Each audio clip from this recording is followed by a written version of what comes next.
बहुत समय पहले किसी शहर में 8 साल का शिवम अपने मम्मी पापा के साथ रहता था। शिवम को खेलना और घूमना बहुत अच्छा लगता था। इस सब में वो हमेशा स्कूल के होमवर्क को टाल देता था। मम्मी, स्कूल का होमवर्क मैं कल करूंगा।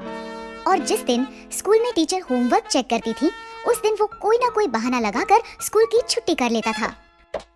मम्मी, मेरा पेट बहुत दर्द कर रहा है, मैं आज स्कूल नहीं जा सकता। ठीक है शिवम, आज तुम घर पर ही आराम करो। ऐसे ही बहुत दिनों से चल रहा था। फिर एक दिन अचानक टीचर ने क्लास में सभी बच्चों से कहा, बच्चों, कल मैं आप सबकी तीनों सब्जेक्ट्स इंग्लिश, हिंदी और मैथ्स की नोटबुक चेक करूंगी, इसलिए कल सभी बच्चे अपनी नोटबुक्स लेकर आएंगे। Okay teacher. शिवम का दोस्त अंकित जानता था कि शिवम की कोई भी नोटबुक कंप्लीट नहीं है। उसने शिवम से कहा, शिवम, अब तुम क्या करोगे? तुम्हारी तो किसी भी सब्जेक्ट की नोटबुक कंप्लीट नहीं है। मुझे पता है और इसलिए मैं कल स्कूल नहीं आऊंगा। क्या? हाँ। और फिर हमेशा की तरह शिवम अगले दिन पेट दर्द का नाटक करने लगा। मम्मी, मेरे पेट में बहुत दर्द हो रहा है। आज फिर से? चलो ठीक है, तुम आज भी घर पर आराम करो। इस तरह शिवम की स्कूल से छुट्टी हो गई। स्कूल में टीचर एक एक कर सभी बच्चों की नोटबुक्स चेक कर रही थी। तभी टीचर ने अपनी घड़ी में देखा कि स्कूल की छुट्टी का समय हो रहा है।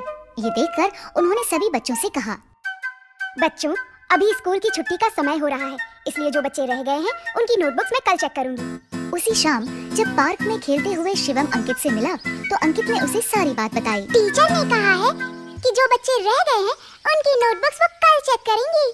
अच्छा, तो फिर मैं कल भी नहीं आऊंगा।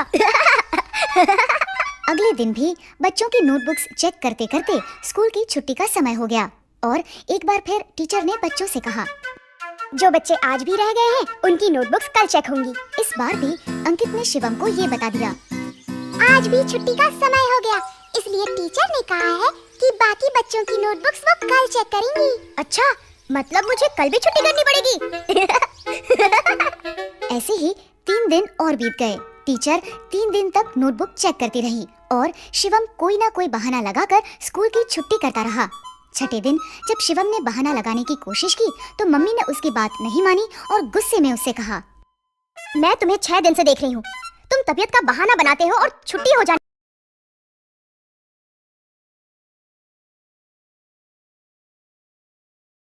पर सारा दिन दोस्तों के साथ खेलते हो, इसलिए आज तो तुम्हें स्कूल जाना ही पड़ेगा।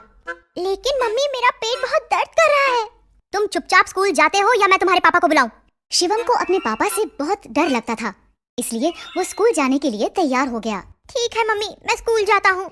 शिवम तैयार होकर स्कूल पहुंचा। क्लास में जैसे ही टीचर की नजर उस पर पड़ी, टीचर ने उससे कहा, शिवम, तो आज तुम स्कूल आ ही गए। मैं बहुत दिनों से तुम्हारा ही इंतजार कर रही थी। अब जल्दी से अपनी सभी नोटबुक्स लेकर मेरे पास आओ, आज मैं तुम्हारी नोटबुक्स चेक करूंगी। ये सुनकर शिवम बहुत डर गया। वो डरते डरते खड़ा हुआ और बोला, टीचर, आज मैं नोटबुक्स लाना भूल गया। क्यों? तुम्हें पता था ना कि मैं सबकी नोटबुक्स चेक कर रही हूँ, फिर तुम नोटबुक्स लाना कैसे भूल गए? Sorry teacher. तुम कल नोटबुक्स लेकर जरूर आना और भूल कर भी कल स्कूल की छुट्टी मत करना। Okay teacher.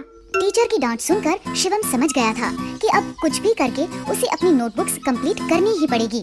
उसने अपने दोस्त अंकित से कहा, अंकित, क्या तुम मुझे अपनी तीनों सब्जेक्ट्स की नोटबुक्स दे सकते हो? क्यों?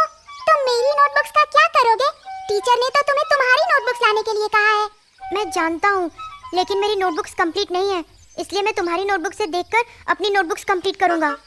तुम्हें ये सब करने की क्या जरूरत है? तुम हमेशा की तरह स्कूल की छुट्टी कर लेना। नहीं, मुझे लगता है अब मैं इस काम को और नहीं टाल सकता, इसलिए अब मुझे ये काम करना ही पड़ेगा। पर तुम कल सुबह तक तीनों नोटबुक्स कैसे कंप्लीट करोगे? पता नहीं, लेकिन अब होमवर्क करना पड़ेगा। अंकित ने शिवम को अपनी नोटबुक्स दे दी। शिवम अपने घर पहुंचा। वो सीधा अपने कमरे में गया और काम करने बैठ गया।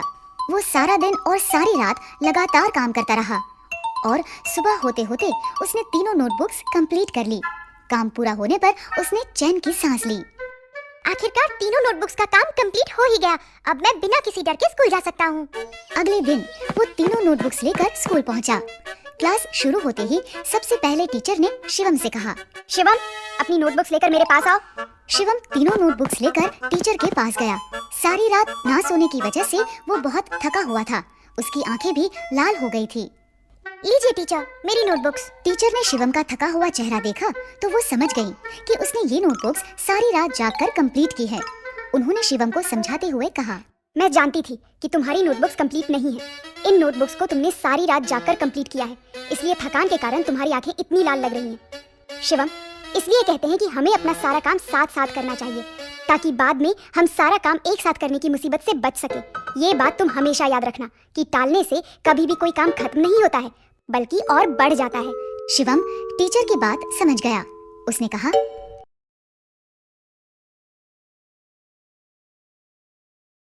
सॉरी टीचर, अब से मैं सारा काम साथ साथ ही करूंगा और कभी किसी काम को कल के लिए नहीं टालूंगा। इस तरह शिवम की हर काम को टालने की आदत छूट गई और वो हर काम समय पर कर